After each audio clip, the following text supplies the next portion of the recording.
Châteauroux, la progression du RN est historique. 33% des suffrages, soit un bond de 10 points par rapport aux dernières européennes. Ce professeur à la retraite fait partie de ces nouveaux électeurs.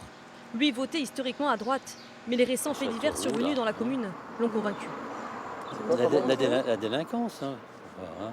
Tous les gouvernements, malheureusement, n'ont pas fait leur travail correctement. Le manque de respect dans les écoles et tout ça, partout. Et puis l'impunité qu'il y a eu beaucoup. Et l'insécurité. Qu'on voyait pas sur Paris, et maintenant ça arrive en province. Un sentiment d'insécurité qui habite cet autre électeur.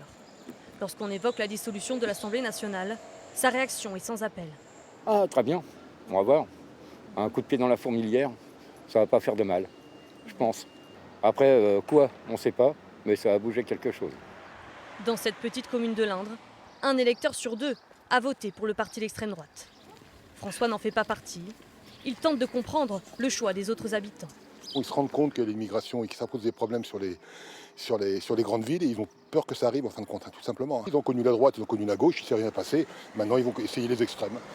Une victoire écrasante dans un département rural qui cumule toutes les problématiques nationales, selon cette conseillère régionale du RN. La problématique du pouvoir d'achat, la problématique de l'augmentation du coût de l'énergie, les problèmes liés à l'environnement, puisque dans l'Indre, les gens ont souvent 2 voitures, donc des voitures diesel, bien évidemment. Le problème également de la difficulté à trouver un médecin. Dans l'Indre, le RN a recueilli 40,04% des suffrages, soit 9 points de plus qu'aux européennes de 2019.